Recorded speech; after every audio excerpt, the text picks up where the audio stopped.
జిల్లా ఉయ్యూరులో ఈ నెల 8న వీరమ్మ తల్లి తిరునాళ్లు ప్రారంభం కానున్నాయి. ఆలయ నిర్వాహకులతో చర్చించి ఏర్పాట్లను ఆర్డీఓ షోరన్ పర్యవేక్షించారు. భక్తులకు ఎటువంటి ఇబ్బందులు కలగకుండా ఏర్పాట్లు చేస్తున్నామని ఉయ్యూరు ఎంఆర్ఓ సురేష్ చెప్పారు. లా అండ్ ఆర్డర్, ట్రాఫిక్ సమస్యలు లేకుండా చూస్తామని ఎస్ఐ విశ్వనాథ్ అన్నారు. శానిటేషన్, ప్రసాదాల పంపిణీకి ఏర్పాట్లు చేస్తున్నట్లు మున్సిపల్ కమిషనర్ చెప్పారు. ఈ నెల 22వ తేదీ వరకు జరిగే తిరునాళ్లకు సహాయ సహకారాలు అందిస్తామని ఎండీఓ అన్నారు. ఈ కార్యక్రమంలో ఆలయ కమిటీ మాజీ చైర్మన్ పారుపూడి సుబ్బారావు, ప్రస్తుత చైర్మన్ ప్రసాద్, సభ్యులు పాల్గొన్నారు. వారిని అపాయింట్ చేసి జాగ్రత్తలు తీసుకోవడం జరుగుతుంది.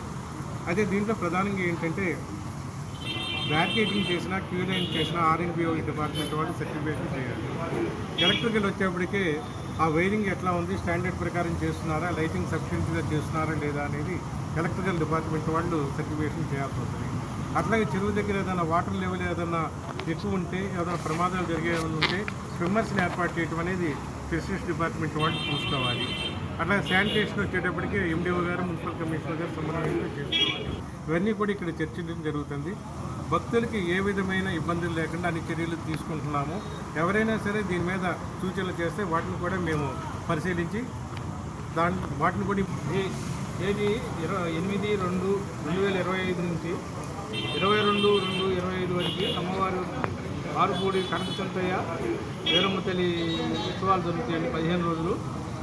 ఈ 15 రోజుల్లో మొదటి రోజున అమ్మవారు బయలుదేరగానే ఎదురు గణదీపం చూపించి కొంతమంది వెళ్ళిపోతారు. తిరిగి గణదీపం వాళ్ళు అమ్మవారు పల్లకీతో పాటు తిరిగి అమ్మవారు గుడిలోకి వచ్చే వరకు కూడా ఉండి వాళ్ళు భక్తులు దించుకుని భక్తులు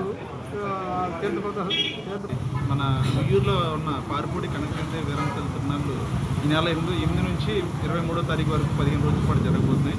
మీ అందరికీ తెలిసిందే, ఉయ్యూరులో ఇది చాలా ప్రసిద్ధి చెందిన దేవాలయం. మరియు ఎక్కువ మంది సంఖ్యలో భక్తులు వస్తూ ఉంటారు. వీళ్ళెవరూ కూడా అసౌకర్యం కలగకుండా వచ్చిన వాళ్ళందరూ కూడా మంచిగా ప్రశాంతంగా దర్శనం చేసుకోవడానికి అవసరమైనటువంటి అన్ని సదుపాయాలు మా పోలీస్ శాఖ నుంచి మేము ఏర్పాటు చేస్తామండి. ఇక్కడ భక్తులకి ఎటువంటి ఇబ్బంది లేకుండా బ్యారికేడ్లు ఏర్పాటు చేయడం కానీ, ఇంకా ఉయ్యూరు పట్టణంలో ఉన్నటువంటి ట్రాఫిక్ రెగ్యులేట్ చేసే విధంగా ఎక్కడికక్కడ పాయింట్లు వేసుకోవడం కానీ, ఇంకా ఎటువంటి నేరాలు జరగకుండా మీకు ఎక్కడికక్కడ సీసీ కెమెరాలు ఏర్పాటు చేయడం, ప్రత్యేక మీట్లు ఏర్పాటు చేయడం, తగినంత సిబ్బందిని ఏర్పాటు చేసి మేము